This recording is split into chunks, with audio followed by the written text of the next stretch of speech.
Hey everybody, my name is Kalle Slaap, watchmaker here in the Netherlands, and today a two-piece special. Magnification in watchmaking. Do you use a loupe or do you use a microscope like that? It's a question we get so often because, as you know, during the usual stream I want to show in great detail the movement, the problems, the defects, the beauty of the finishing. We have to use a microscope to make that visible. Microscope is traditionally not the way of working on a watch, just inspection. I want to make 100% sure our YouTube channel, Chronoglide, is not sponsored in any way. It just costs us money. So the products I talk about is my personal favorite. I try to give you different brands, different options, different solutions, and you can decide for yourself which is best. So I'm not prejudiced. I'm only got nice experience with a particular brand, or it fits my personal needs. A bit of a disclaimer, but that's what it is. Because we get this question so often, and I was, what's the term? Procrastinating this topic, waiting for it, and maybe next time I'll do it another time.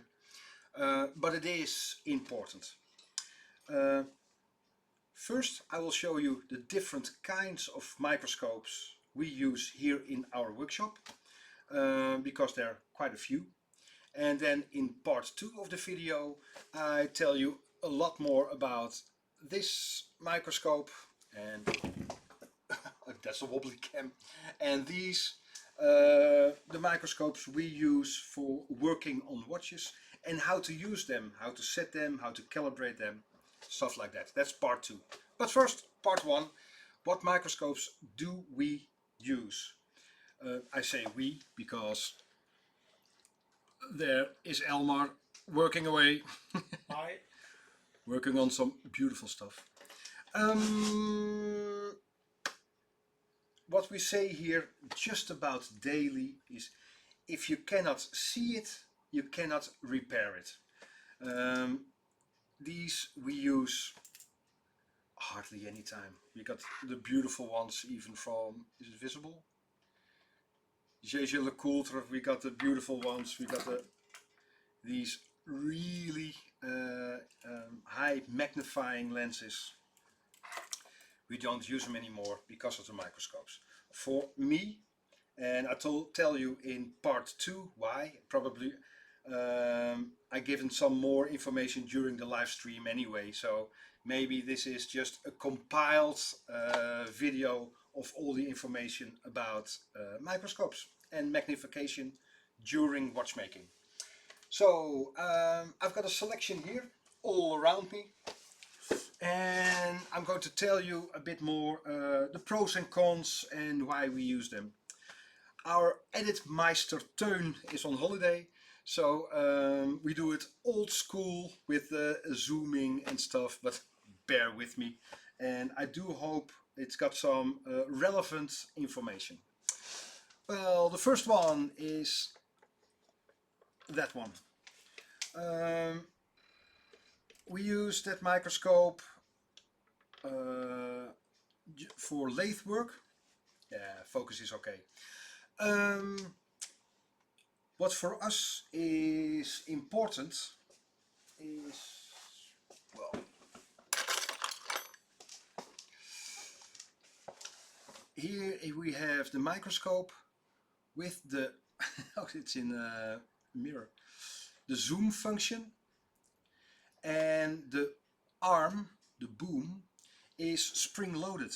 So whenever Edwin, who's a bit taller than I am, is under the microscope It's very easy to adjust the height, and it's got an excellent zoom, and we made an camera in it, so you can see the HDMI cable. So during our project, working on our own watch, we can stream live while we make the parts. So for us, excellent. And which brand, I'm not too sure. I think it's quite generic, this one, but it's binocular, so both eyes. And for me that is so nice to be able to work on a lathe and see the depth. That's why binoculars, is for me the best. And yeah, spring-loaded arm, easily adjustable. Next up, that is one of my favorites. I bought it as a restoration microscope. That is that one. That is Carl Zeiss. Shall stay in focus or not? A Carl Zeiss microscope. I cannot go too far from the this camera because of the sound. Carl Zeiss microscope, and it's a 1960s operation microscope, so medical. It's ideal. It's got very heavy wheels and a foot, and that one we use for our heavy machinery like Fat Bertha and Smutsige Helmut. So we can work on a machine but still use the microscope. And this one has a great advantage.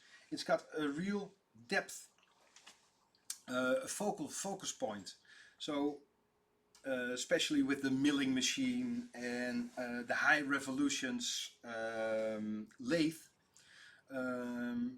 you're not too close to the object because of the heat, because of the splinters, stuff like that. It is high-tech because again it's spring-loaded, and there you see two weights. They are detachable, and it's in perfect balance, the weight of all this and the spring-loaded inside. So it's easily adjustable.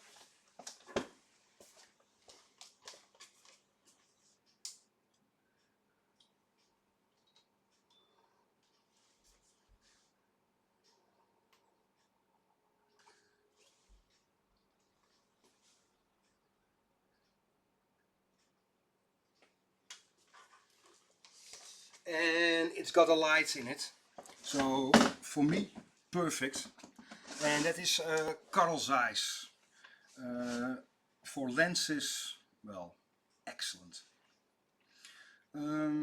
So yeah, maybe not watchmaking, but in production and making parts, it's a Zeiss Opmi, and well worth looking for it. Watchmaker fuel, very needed. So we have their generic brand, Binocular. They're the Carl Zeiss, and here on the sides you can mount, they call it a discussion tube, and then a student can look through the tube and see what the physician, surgeon was seeing during the operations. So it's got an extra lens, Trinocular, and we adjusted that lens with another camera. So even when working on the machines, then we can stream live what we are making. So it is going to be exciting while we make this extremely small parts. Then we can still stream live and make you part of it, and that you can see through the microscope even what we're making on the machines.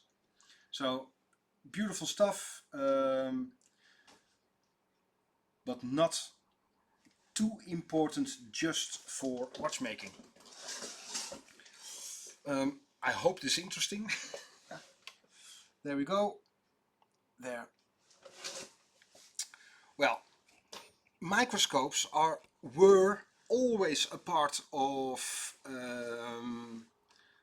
the watchmaking workshop, but, and that's a real, well, game changer, it was always part for inspection, like these loops, just inspecting and then working again with the normal 2.5, or the other inspection, a bit less magnification, the loop 1. So microscopes were always part of the workshop, but not working on watches, and for me that's a game changer. To be sure that we all use the same language, I made this one. Let's have a look. There are many microscopes. These are the one you do not want because of can I show you? Here. This layer here. That one, that side. There. That layer. So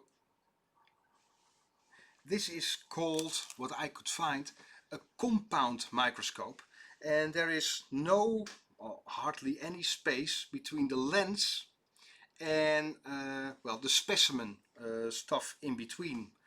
So that is the first thing you have to check. What microscope are we looking at? So this is the compound microscope, is not the one you want, but I think the proper name is a dissecting microscope, and then you can see the space between the objective and the stage plate is far more, so it easily fits watch movement. So that is the first thing you want to see. What kind of microscope? Again, this is binocular, 2 eyes. Trinocular then is this one. It's got an extra fitting for a camera for photo or video.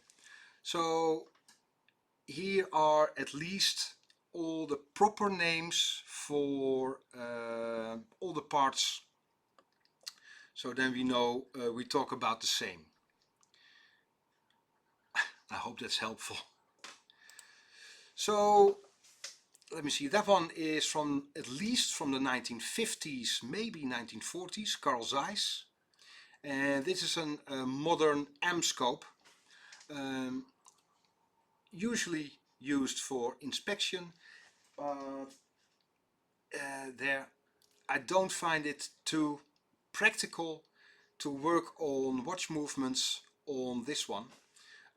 I prefer, let me see, sorry, there, the ones with the arm, the boom.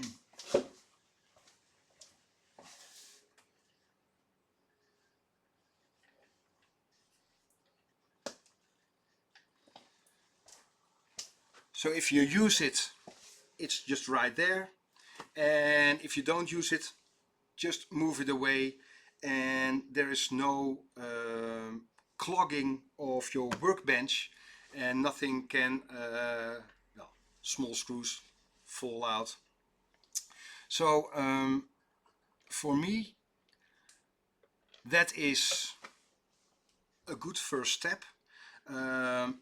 If you can buy one of these quite cheap, it will be an eye-opener, because then you see all the stuff you didn't see previously. But to work flat out on watches, these are, well, a good first step, but not perfect. Binocular, so you see depth, and you see there you can change the focus. Next stop is the one we use quite often, is another Carl Zeiss. Oh no, this is not Carl Zeiss. This is Mitutoyo. Yeah, this one was Japanese. It is a Toolmakers microscope. It even says, I didn't see it. It even says over there, Toolmakers microscope. Well, at least you know I'm not bullshitting you. Monocular, only one lens, and that is really important because it is to measure parts, and you want to have a dead straight vision on the surface, the edge of a surface. If you have a binocular, you can see a bit of the edge, but you want it dead straight.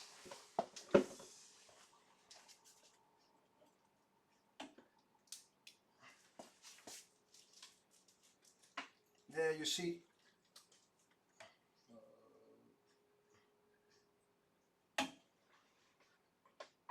not even sure if it's visible. Measuring system digital to the micron, and it's a spring-loaded table, so you can move it about and it moves itself. Beautiful stuff, but very important to have a binocular. For us, extremely important microscope, extremely heavy, really quite heavy, but it's stable, so the weight is essential. And again, a nice space between the lens and the plate over there, so even a bit thicker parts we still can measure on this Toolmakers microscope, Japanese. Then the ones we are going to talk about.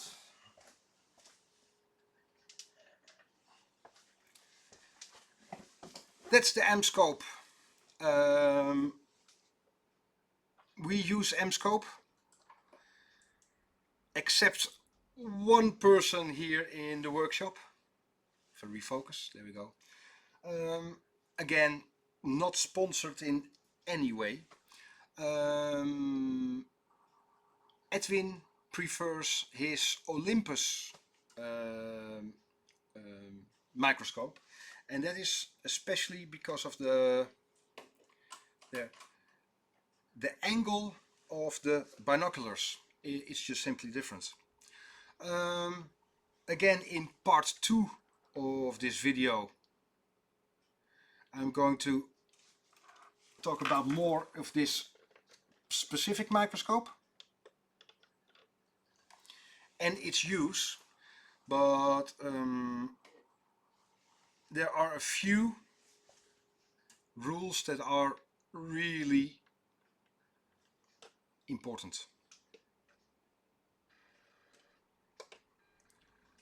A bit crude camera work, but oh well, there he is. What are we talking about? Again, binoculars. If you find a microscope that is really cheap, it is probably too good to be true. And that is usually because it is missing that knob, the fine focus. That one is for the crude focus. That one is for the extra zoom. Yeah, probably not fine focus, but extra zoom. That is really important. The basics, because then I only have to make the video of part 2 of how to use it and not the how a microscope is built up. First things first, here in the top is, well, one lens. There we are. That is the first magnification. So that is in there. There. The most practical lens, the most magnification is in here underneath there, and that is even more magnification, and they both work together. So far so good. This is an, I'm not too sure if it's useful, but that is the, sorry about that, focus 1.8/50 lens. 1.8, is it working? Yeah. There it is, 1.8/50, and wobbly cam. Here we have 10 times 20.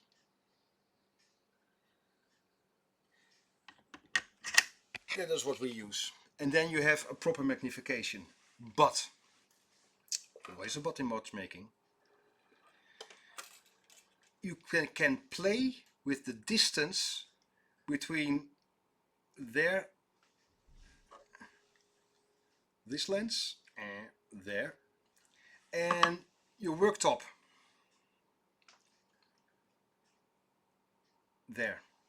And that is a lens underneath the usual microscope. And hopefully I can show you like this.